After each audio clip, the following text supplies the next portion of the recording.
Nós vamos passar a palavra a cada um dos componentes da mesa para que façam uma fala de entre 5 a 10 minutos sobre o eixo temático que, enfim, do qual foi responsável. Então, começamos pela professora Carmen, Ensino Médio e Formação Humana Integral. Boa noite. Muita satisfação que eu participo dessa mesa, nesse diálogo com os professores das redes públicas estaduais de diferentes estados brasileiros, nessa participação conjunta, universidade, escola pública, secretarias de educação, no sentido de propiciar a divulgação de um projeto de formação dos nossos alunos, do ensino médio, um projeto que vem do movimento social popular, dos anos 90 já, na resistência às políticas neoliberais.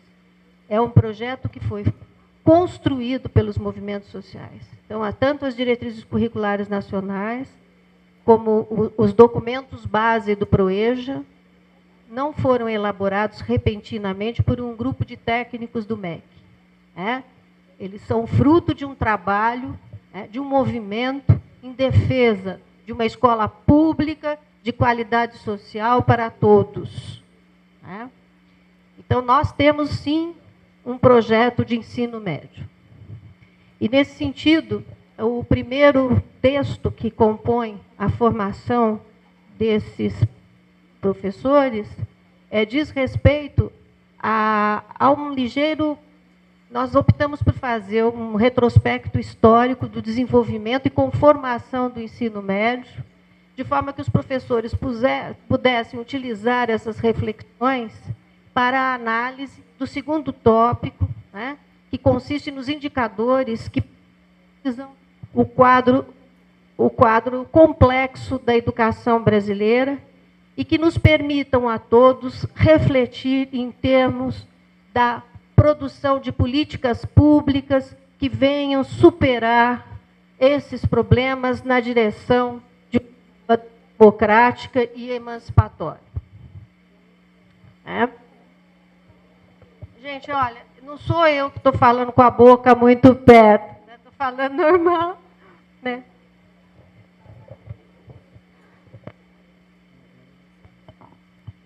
Então, é importante lembrar que o ensino médio é uma denominação de uma etapa da educação que é universal, essa denominação, e que significa aquela etapa que fica entre o ensino fundamental e o ensino superior, não é? Que é dedicado aos jovens em uma certa faixa etária, e, no caso do Brasil, também àqueles jovens e adultos que não conseguiram realizar sua educação na idade própria. Então, nós trabalhamos com a concepção de ensino médio em todas as suas modalidades. E nos demais países existe, sim, uma discussão sobre as etapas que devem constituir esse nível médio.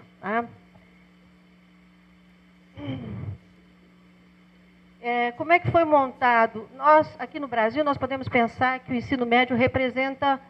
é o mais problemático, da educação brasileira, porque ele representa o nó das relações sociais.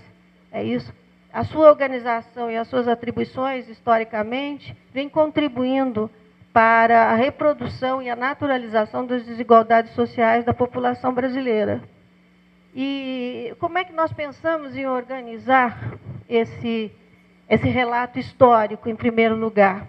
Eu não vou dar conta aqui do conteúdo, mesmo que eu tivesse mais tempo. Então, eu imaginei que seria importante para vocês saberem quais as questões de método de leitura da realidade social nos orientaram na construção desse primeiro módulo histórico. Então, nós partimos da concepção de que é necessário, para compreender a educação, é preciso, em primeiro lugar, compreender a história do nosso país. Isso significa contextualizar a escola, a educação, na formação socioeconômica brasileira, que, por sua vez, é um espaço social específico onde convivem temporalidades bastante diversas. Por exemplo, nós temos o trabalho escravo, né, em algumas regiões do Brasil, e relações avançadas de capitalismo financeiro, industrial em outras regiões. Então, nós não podemos tratar essa diferença de ritmo e forma da realização das relações sociais capitalistas, elas incidem sobre a forma escolar, né, sobre o desenvolvimento das políticas, para a concretização da escola, nos diferentes lugares, nos diferentes locais e regiões. Por exemplo, eu trabalho com educação e trabalho com ensino profissional, e analisando a literatura existente, muitos diziam, né, já estava fazendo parte do senso comum, que a escola profissional só surge com as leis orgânicas, após a consolidação da indústria e o desenvolvimento das classes sociais. A gente vai ver que isso não é verdade, que São Paulo, onde houve a concentração industrial, e que é promovida a partir do século XIX, surgem interesses de grupos sociais, de classe, e começam a desenvolver uma educação profissional voltada para os seus interesses de preparação da mão de obra para as necessidades de modernização do mercado de trabalho. E isso traz outra questão de método, que a história da educação no Brasil não começa depois de 30, né? Como se antes, né, como se tivesse uma espécie de transição entre uma sociedade não capitalista para o capitalismo. Isso não é verdade. No final do século XIX já surgem indústrias, configuram-se classes sociais que têm projetos políticos e que lutam por seus interesses. Então, nós estamos entrando aqui numa terceira questão de método, que é como nós escrevemos. Nós escrevemos essa primeira parte a partir das inflexões promovidas pela legislação, pelas normas legais. Isso não significa pensar, nós estamos abarcando sim uma dimensão da realidade social, mas nós imaginamos que, além de representar a intencionalidade do Estado e das classes dominantes, a lei também é apropriada pelos sujeitos sociais, ou incorporando as suas determinações ou resistindo a elas. E a legislação também incide sobre a terminologia da educação e nas práticas educativas. Então, é muito importante mencionar que nós trabalhamos com a legislação porque ela permite tomar algumas questões, problematizar a educação em seus diferentes períodos nessa perspectiva. E o nosso objeto aqui, nós fomos do ensino médio, nós fomos trabalhar com a educação no início, lá no Império, onde tem um momento importante, já está acabando, então eu vou passar para frente, não vou contar para vocês porque é do Império, mas vou dizer para vocês, né, que tem um eixo na discussão política, na discussão histórica, na análise sociológica e história, 3 dimensões importantes. Uma delas é a constituição do sistema público de educação na sua relação com o sistema privado. A segunda é a configuração da dualidade do ensino na etapa de ensino médio, na etapa da educação média, né? E que essa é a dualidade, ela é uma questão, né, é um elemento estrutural da escola no capitalismo, e ela reforça a divisão social do trabalho. Mas nós temos uma especificidade, e essa especificidade é trabalhada, e mostrando aqui como nós, sujeitos sociais, no processo histórico, temos indicado e lutado por soluções para a superação dessa desigualdade na escola, que retrata e reproduz a desigualdade fora da escola.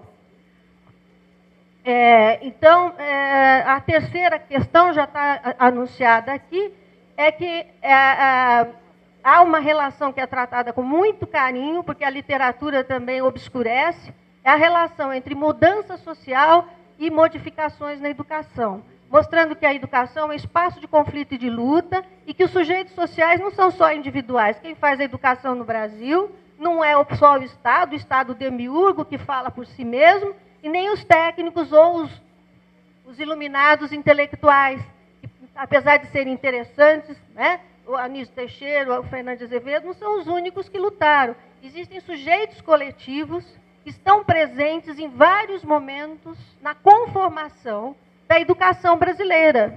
não só pela abertura de oportunidades educacionais, mas também na configuração curricular. É isso que eu vou tentar explicar. Nosso grupo tentou mostrar como isso ocorreu nas décadas de 40, 50, e como isso vai incidir até na primeira superação da dualidade, que foi instaurada com o Estado Novo, depois superada nos anos 50 e confirmada na legislação de 61, não é? Com a perspectiva de... O movimento social, vocês sabem, foi muito forte nos grandes centros urbanos nos anos 40, 50 e 60, criando oportunidades, então, que, ironicamente, vai ser formalizada pelo governo, pela ditadura civil-militar, não é? Com a Lei 5692, mas de junção do ensino fundamental com o primeiro ciclo do ensino médio. É isso? Então, nós vamos ter, na perspectiva democrática, o ensino de 8 anos, e na perspectiva que nós consideramos retrógrada e reacionária, porque foi baseada na teoria do capital humano, nós temos a organização do segundo ciclo do ensino médio, que é o curso profissionalizante compulsório. Mas aí tem todos os desdobramentos, né, para chegar a isso, que é a posição da escola nova. Não existe homogeneidade na escola nova. Se a gente tem uma escola nova paulista, que é de modelo de Durkheimiano, do Fernando de Azevedo, que foi responsável pela vitória da escola dual nas leis orgânicas, e tem a visão do Anísio Teixeira, né, com o Dewey, que prega uma escola unitária de superação da dualidade. Pode haver as ingenuidades, em certa perspectiva de transformação da sociedade, mas é muito importante na luta pela configuração de uma estrutura educacional democrática.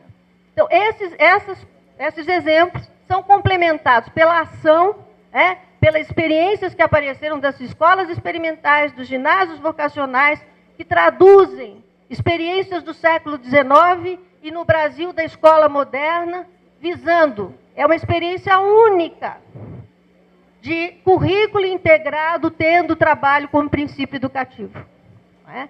Então, isso é para a gente ver que é possível. O Anísio Teixeira tentou isso no Rio de Janeiro, e essa vivência do ensino vocacional está sendo muito importante e é seminal para, nos anos 90, a gente pensar as diretrizes curriculares nacionais e o PROEJA. Eu quero mostrar para vocês que existe um fio histórico, né, aí ligando certas experiências que vêm do movimento dos trabalhadores, que passa por uma experiência institucional em São Paulo, que são as escolas vocacionais, para chegar nas diretrizes curriculares nacionais. Bom, isso é para dizer para vocês que é possível construir uma escola de currículo integrado, tendo trabalho como princípio educativo. E queria dizer para vocês aqui como surgiu o Sistema S, qual foi a disputa que houve, que está lá no texto, que eu acho importante. Sistema S, que já em 42, pelo decreto do Getúlio, vivia de subsídios públicos, né, e gerida privadamente. Esses subsídios retirado de 2% da folha de pagamento, que é, por sua vez, recuperado pelos empresários no custo das mercadorias. Né? Então, é uma instituição pública, privada, que vive com fundo público. Bom, gente, eu vou terminar dizendo que tem aqui uma questão fundamental, depois de discutir os indicadores, os desafios das políticas públicas, mostrando a relação entre o que essa história nos mostra para a compreensão e superação dos problemas, nós colocamos como uma proposta, que é a proposta de ensino médio das diretrizes. Não é isso? E lá tem a concepção de formação humana integral. Então, o que o texto faz? O texto relaciona as mudanças ocorridas no governo militar com o ensino profissional compulsório, as propostas do decreto 2208, que é um projeto neoliberal do Banco Mundial, no governo Fernando Henrique Cardoso, mostrando que ambas, né, partem da teoria do capital humano, que é uma especificidade das teorias marginalistas, e que o modelo das competências, que substitui a visão da qualificação social, e o conceito de empregabilidade, de trabalhabilidade, são inerentes a essa... E nós desenvolvemos aqui uma concepção de trabalho como princípio educativo, né? Aí a partir do Marx, a partir do Gramsci e a partir do Hegel. O trabalho forma, o trabalho é parte da essência do homem, o trabalho nas suas dimensões como atividade humana, o trabalho como gerador de valor de troca, o trabalho como gerador de valor de uso, que é constitutivo da nossa natureza histórica. Enquanto nós existimos, nós vamos trabalhar, que é diferente do trabalho mercadoria, né, que produz mercadoria, que é historicamente o trabalho assalariado, que é produtor de dor, de humilhação, de exploração. Mas essas duas dimensões do trabalho são importantes para nós entendermos que eles estão presentes na concepção de trabalho como princípio educativo. É isso? E para a formação integral do homem, atendendo aí a consolidação de uma educação média, de qualidade. Professora Carmen, muito obrigada, eu vou ter que interromper. Nessa linha, falei quase tudo, só que... Obrigada, professora Carmen. Passo imediatamente a palavra ao professor Paulo César Carrano, que vai tratar da temática o jovem como sujeito do ensino médio. Pessoal, boa tarde. Queria saudar a todos. Acho que eu estou me sentindo em casa, estou parecendo minha turma de sexta-feira à noite. Está todo mundo cansado e a atenção está dispersa mesmo, é do processo. Eu vou tentar ser o mais rápido possível, mas eu queria dizer o seguinte: a gente está chegando aqui numa etapa do processo que, para mim, eu não falo por ninguém, falo por mim, o término de uma estação, de uma etapa de um trabalho de bastidor, onde começa o diálogo. É assim que eu sinto. É claro que daqui é mais confortável para mim, participei da elaboração do texto, junto com os colegas, né? Muito do que foi falado ali por Evelise, por Jaqueline, eu não ouvi, mas eu não pude vir de manhã, mas eu falei assim, não perdi muita coisa, não porque foi Jaqueline, que eu sempre gosto de ouvir Jaqueline, mas porque muito daquilo que foi falado eu já sabia. Sandra, também eu fico imaginando quem está tomando contato pela primeira vez, ou recebeu de segunda mão a informação, ou que nem recebeu a informação. Então, na verdade, eu sinto que a gente precisa construir o campo da confiança para que o diálogo aconteça, porque senão não adianta, né?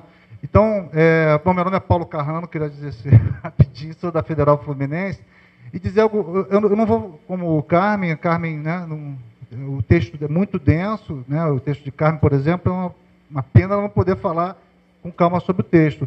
O meu texto, que também não é só meu, é de um grupo, eu vou citar muito rapidamente, é o Juarez Dairel, é a Licínia que está aqui, é a professora Shirley, é a professora Zenaide, doutorando Igor, esse grupo lá da UFMG, e eu sou da UF. Então, a gente tem um desafio com esse texto, que é provocar os professores a, de fato, a pensarem na materialidade daquilo que está nas diretrizes curriculares nacionais do ensino médio. Ou seja, o jovem, teoricamente, é um sujeito central nas diretrizes. Isso é um avanço incrível, mas no chão da escola, no cotidiano, a gente tem problemas, né?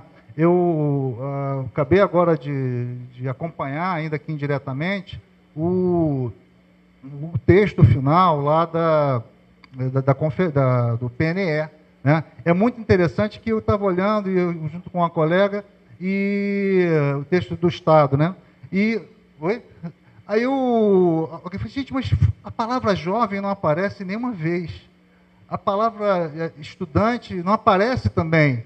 E aí eu perguntei a um professor, mas por quê? Ele falou assim, não, mas o PNE é para organizar a educação, não é para falar do estudante, nem do jovem. Eu falei, mas quem cabe lá dentro? É como se fosse assim, um açougueiro que não fala de carne, sabe? Uma coisa assim. Um péssimo exemplo que eu dei, mas porque me ocorreu agora, se tiver algum vegano, eu peço... exatamente, uma coisa mais poética, as mulheres nos salvam, né? Quer dizer, um balconista que não fala de flores e tal. Então, na verdade, é muito melhor do que esse exemplo anti-vegano. Muito obrigado. Viu? Então, eu fico pensando o seguinte, quer dizer, o desafio de trabalhar com a juventude na escola é o desafio de compreender essa juventude. E aí, essa coisa que a gente fala, compreender a juventude, entender a juventude, muitas vezes é mal compreendida. porque não significa concordar com tudo que a juventude faz, com tudo que a juventude é, representa, sente, pensa. É penetrar no seu universo simbólico. Não há diálogo sem essa penetração no outro, no universo simbólico do outro, para que ele venha para essa escuta, essa relação. Então, olha que coisa interessante. Eu estou muito dividido também. Eu saio... Depois eu te respondo isso aí, viu? Ele fez uma gracinha aqui, eu vou pegar ele depois lá fora. Eu vim de um debate ontem o dia inteiro com jovens mídia ativistas, jovens que estão fazendo a diferença na internet, estão ocupando as ruas, e exatamente é o oposto dessa reunião. Tudo que é institucional, para eles é ruim. As instituições estão dando respostas muito negativas para eles. E aqui a gente é o contrário. A gente tem o peso da instituição, tem o peso da organização, o peso de levar essas instituições que estão da maior importância para organizar o sistema educacional, mas, ao mesmo tempo, cria um ruído na comunicação. Então, eu fico... Ontem lá, eu tentava conversar com eles, olha lá, como é que a gente pode fazer a política lutando com a palavra. Até lembrei de um texto do Carlos Rodrigo Brandão, né? Lutar com a palavra e não apenas com a pedra, né? Como fazer a política no campo da esfera pública democrática? Eles falam, não, vocês já tentaram e não conseguiram. Isso é desafiador. Eu queria dizer uma coisa, não estou falando para assustar ninguém não, viu? Mas tem uma juventude lá fora inconformada com as péssimas respostas que as instituições têm dado. E querendo respostas. E querendo construir os seus próprios caminhos, e que é muito bom. Quando eu falei de participação, um menino gritou lá de trás, para mim, meu irmão, participação é partir para ação. Eu falei, anotei, né? Anotei esse negócio, né? Exatamente, não vou nem falar do Black Bloc, que isso é uma coisa que, né, ontem discutimos muito, não é o tema aqui, mas é uma manifestação, uma reação a uma sociedade, né, já que você falou do Black Bloc, eles se vestem de preto, negam a individualidade. Ora, o que significa isso numa sociedade que hiperindividualizou as relações sociais? Eles se mascaram, não querem mostrar o rosto, não apenas por causa da polícia também, mas porque não querem assumir uma face própria. Eles negam a representação, tudo aquilo que a República, né, elogia, e a democracia representativa. Não querem lideranças, tudo aquilo que a política tradicional quer, e querem horizontalidade, e querem tudo aqui e agora. Ou seja, essa pequena lista que eu dei é a contramão da escola, que organiza a sua ação de maneira hierarquizada, tem hierarquia de poderes, projeta tudo para o futuro, né, e por aí vai. Então, eu estou falando, claro, de mídia ativistas, de black blockers, de pessoas que estão num tipo de engajamento que, eu diria, não é majoritário, não é o público majoritário que está nas nossas escolas. Mas essa juventude está aí. É uma parte da juventude que precisa ser compreendida, né? Talvez como o enigma da pirâmide, decifra-me ou devora-te. Essa juventude que está na escola, tanto esse mídia ativista, esse mais ativista, quanto aquilo que o professor José Souza Martins chamou de homem de sociabilidade simples, essas pessoas estão buscando compreensão. Então, esse texto que nós organizamos, não vou falar sobre o texto, é só uma introdução que eu queria dizer, convidá-los a ler o texto, é uma busca de dialogar com esse professor para que ele desconstrua a sua imagem pré-concebida do seu jovem aluno. Porque um equívoco que nós fazemos, e nesses debates que eu vou com os jovens, eu tenho que tomar maior cuidado para não contrabandear a minha experiência de militância política, não contrabandear os conceitos que não fazem sentido muitas vezes para eles, eu tenho que compreender como é viver a juventude hoje. E um erro comum nessa relação que nós estabelecemos com os jovens, quer sejam eles nossos alunos, nossos filhos, né, é achar que porque eu fui jovem, eu posso compreender a juventude.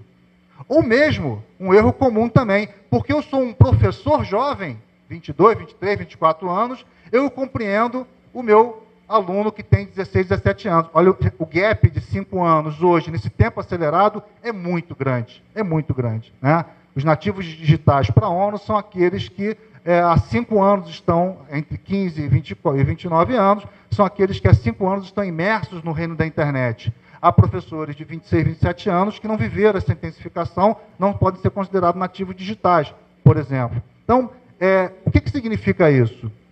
A nossa compreensão do que é ser jovem hoje é sempre imprecisa e um correr atrás dessa experiência real de ser jovem.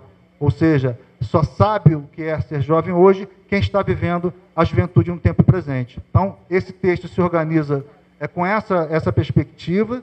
Nós temos aí uma situação, o professor Lima falou sobre isso, né, o professor Artes falou, acho que todo mundo, de certa maneira, tocou nesse assunto também, a Mônica falou, eu percebi, ou seja, uma escola que não foi preparada para esse público que está aí.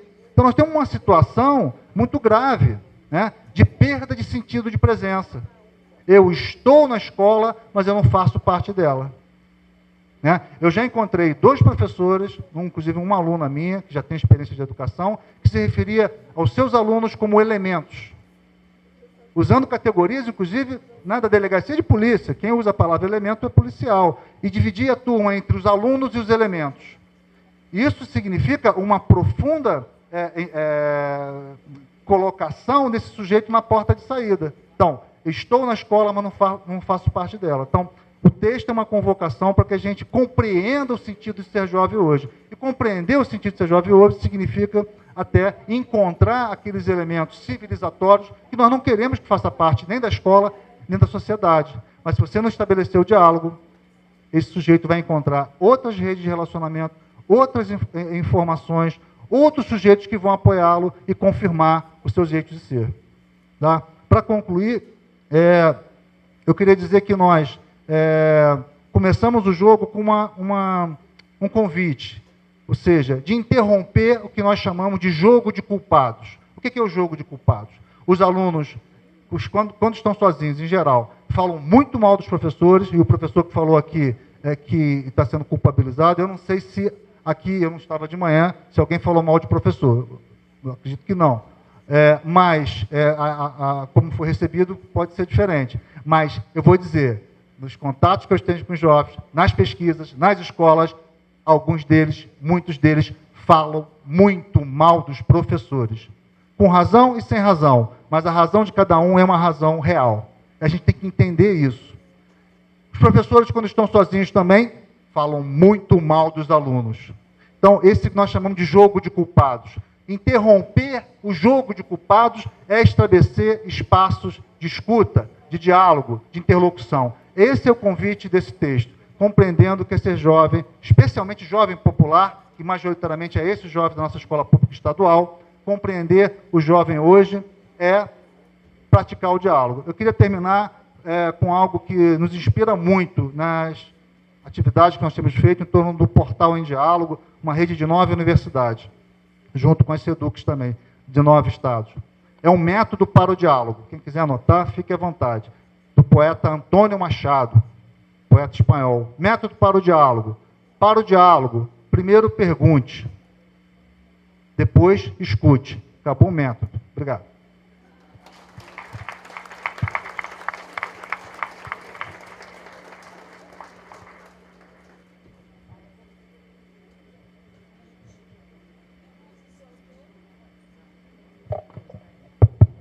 Gostaria só de lembrar que amanhã nós vamos ter o dia inteiro ainda de atividades, sendo que no período da manhã vão ser reunidos os grupos por região para debate, discussão, e no período da tarde, novamente, a grande plenária para discussão, enfim, debate. Então, isso não se esgota hoje.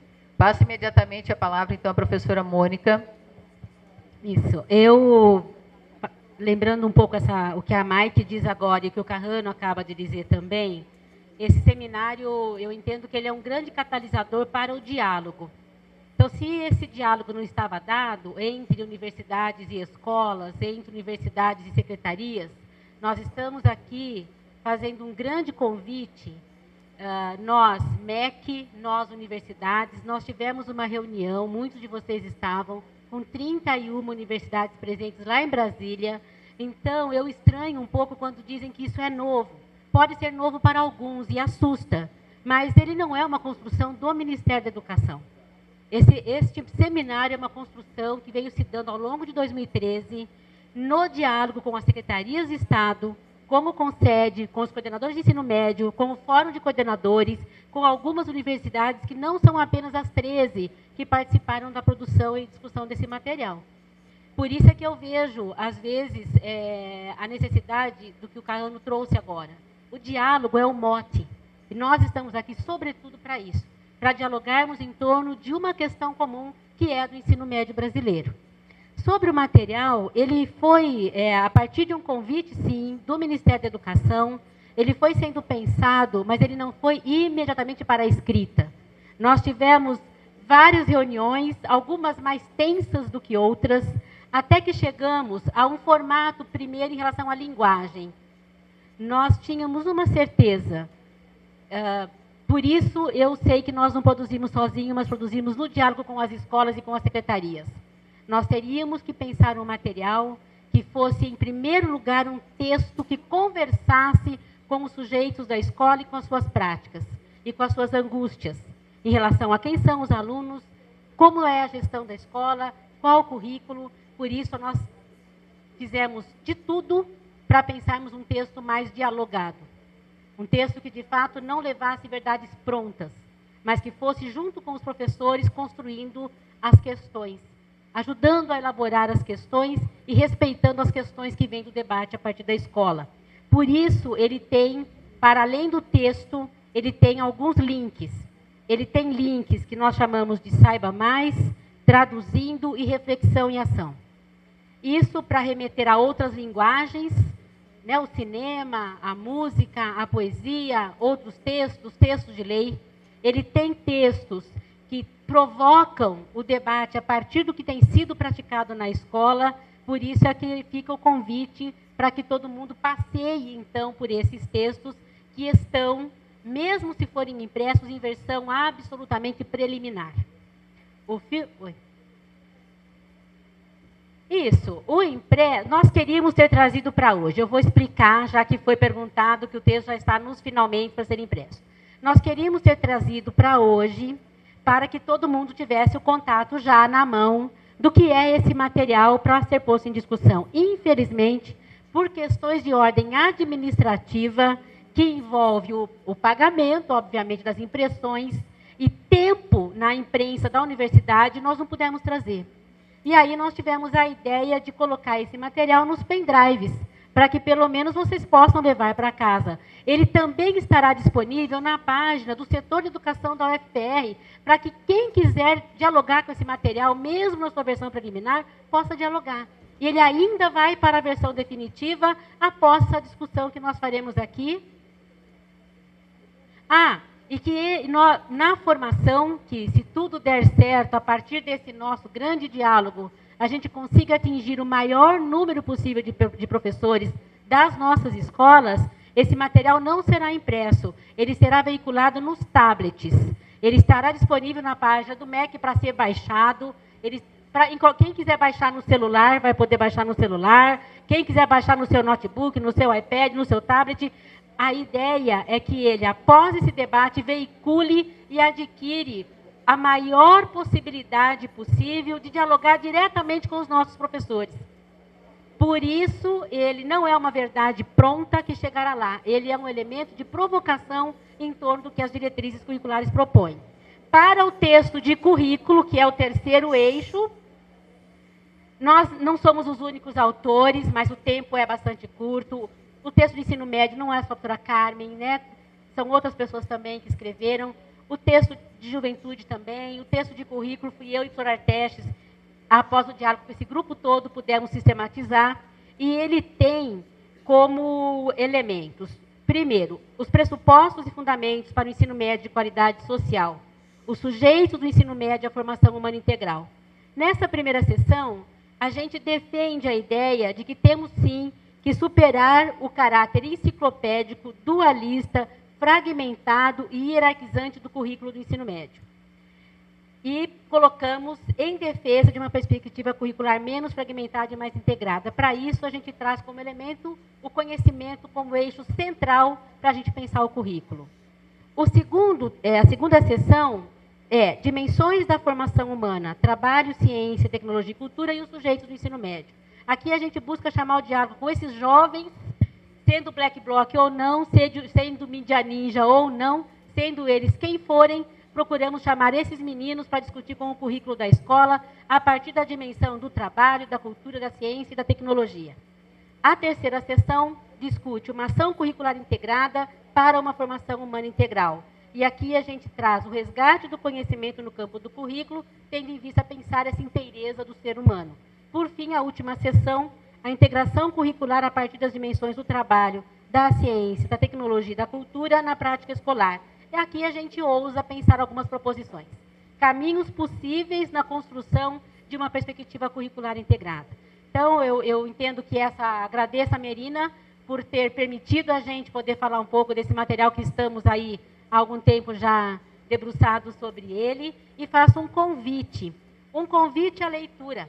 Um convite à leitura de um texto que, pelo menos no que depende do nosso esforço, foi um esforço no sentido de torná-lo bastante agradável, bastante interativo e bastante convidativo também para os nossos professores das nossas escolas.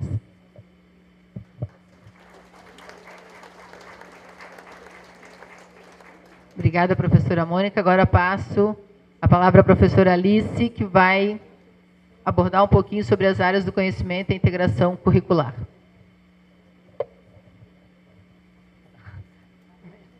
Não, eu ia passar umas transparências, mas eu acho que é mais fácil a gente falar por conta do tempo. Né?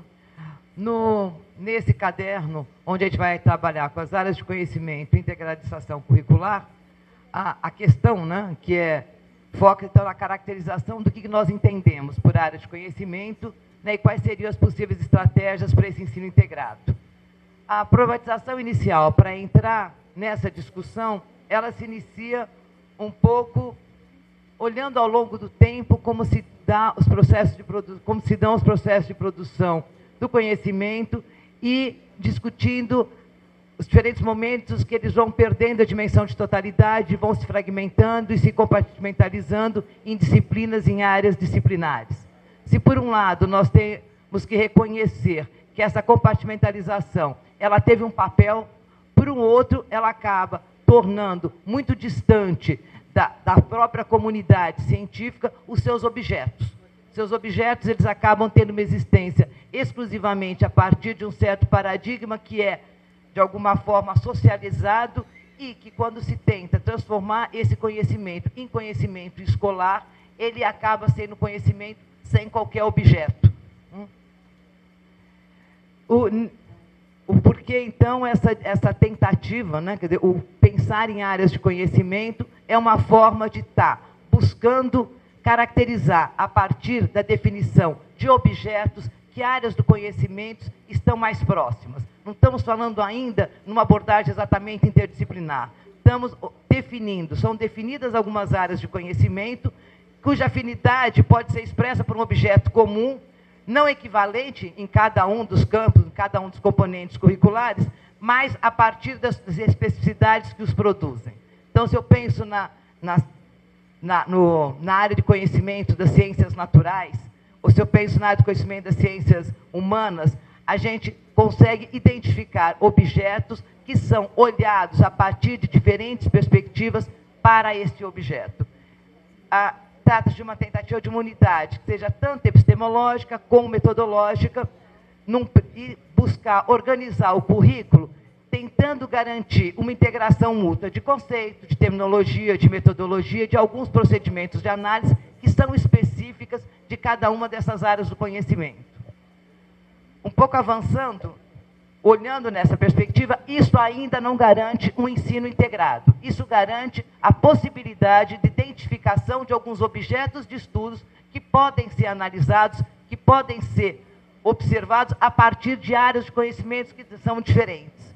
Quando a gente pensa no ensino integrado, entendemos que a gente tem que dar um passo além e, na realidade, um passo bem grande. Não é um passo pequeno, mas o ensino integrado ele pode ser pensado a partir de diferentes perspectivas.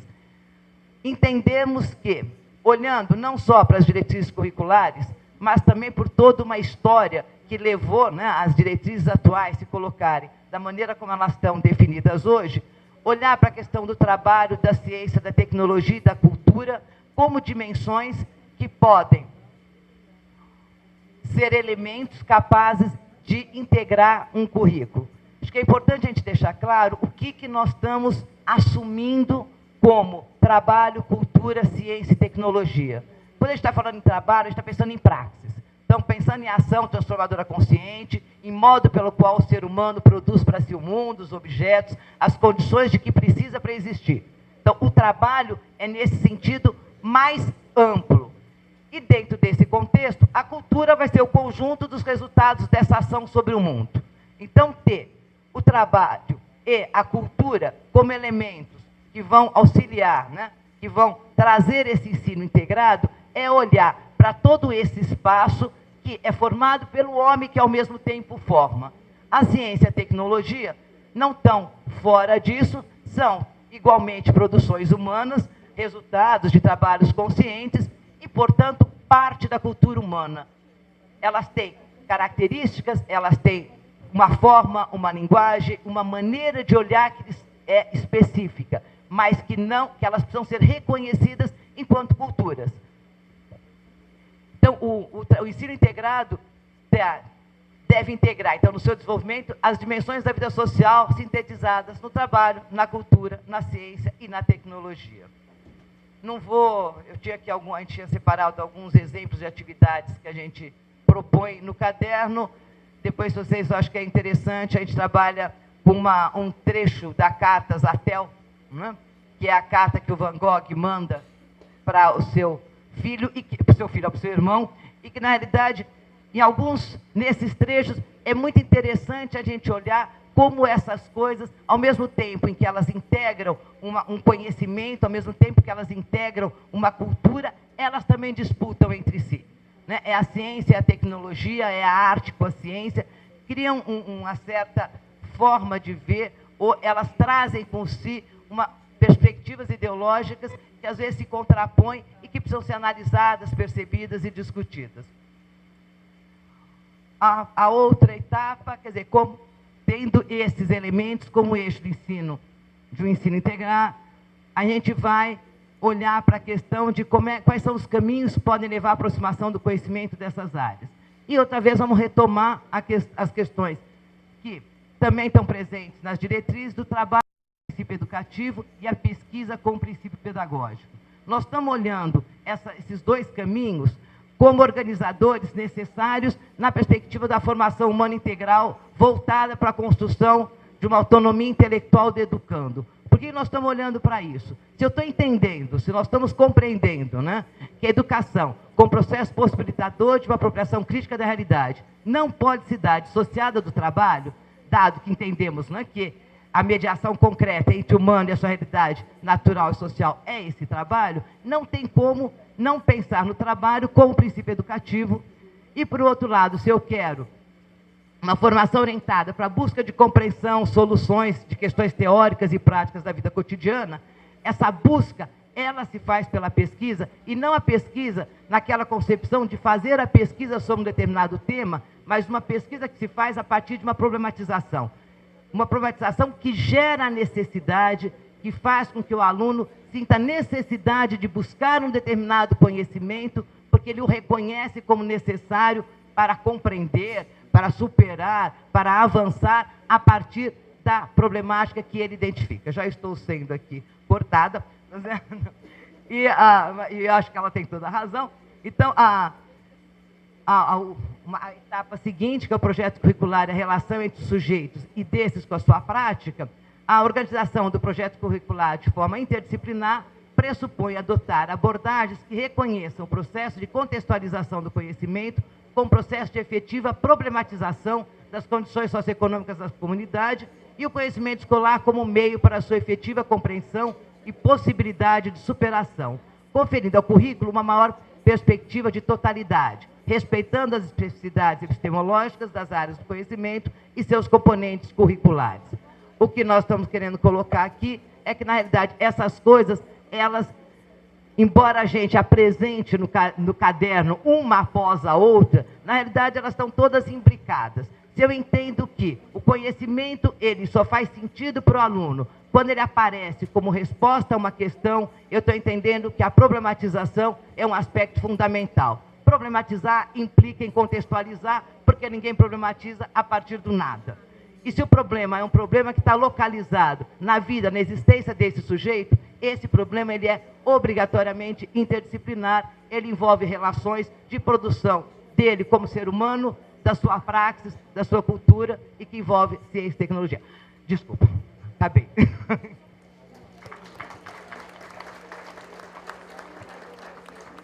Obrigada, professora Alice. Agora, a organização e gestão democrática da escola, com o professor Celso João Ferretti.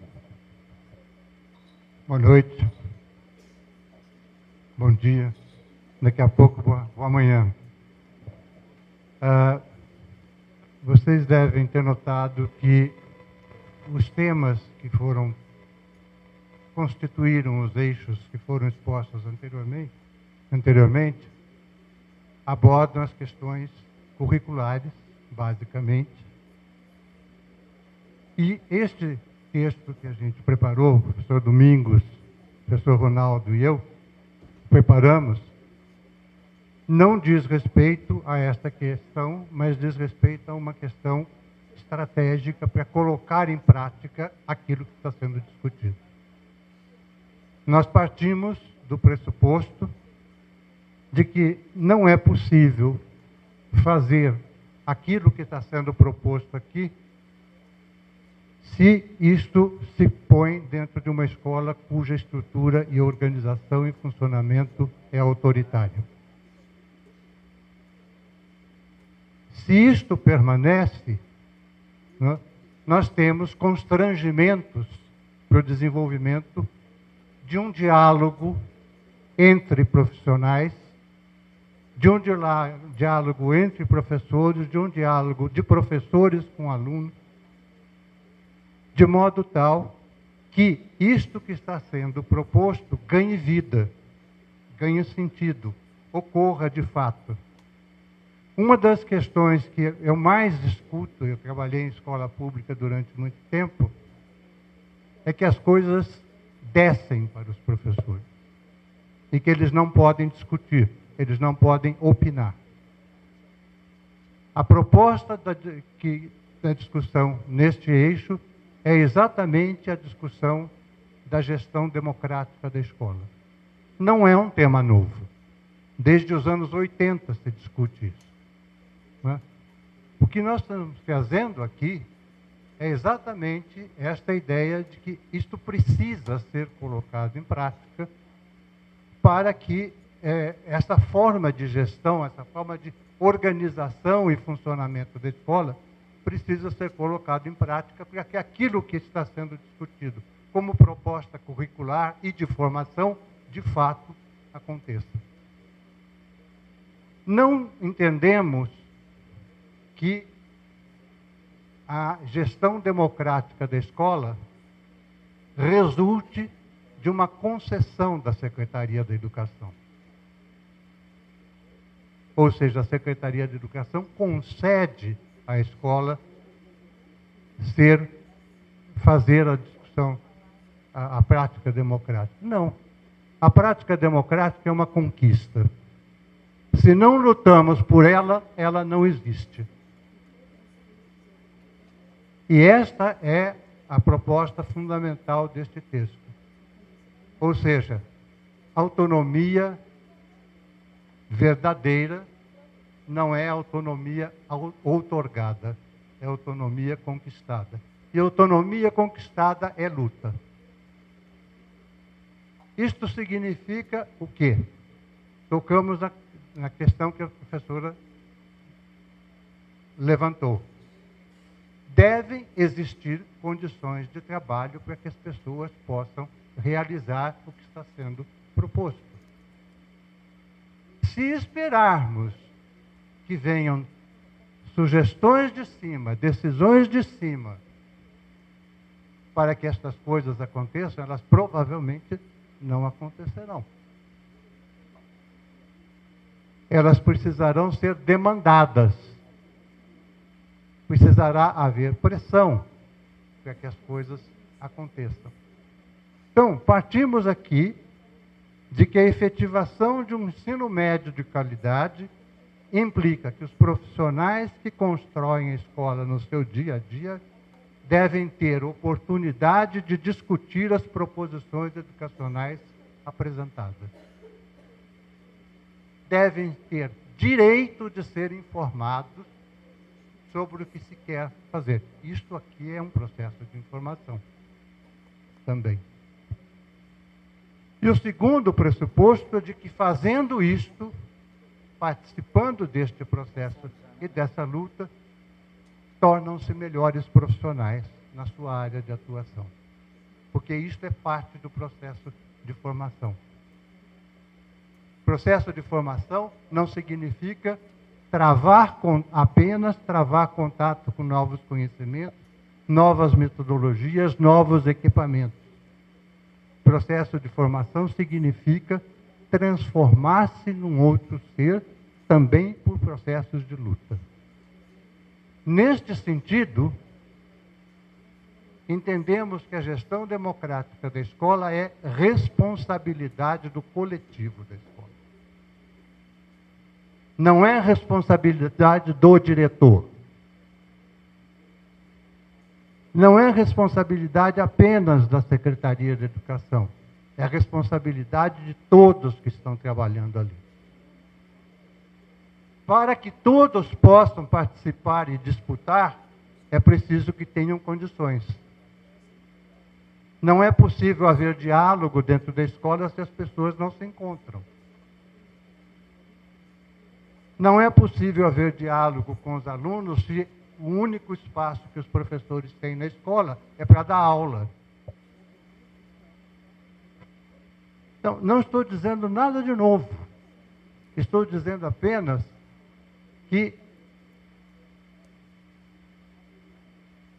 os processos de mudança que puderem ocorrer na escola dependem desta luta coletiva por fazer acontecer o que queremos que aconteça. E por isso temos que saber o que queremos que aconteça. E isso é um pouco da discussão que está sendo posta aqui. Queremos que aconteça o que está sendo discutido aqui, temos que lutar por isso.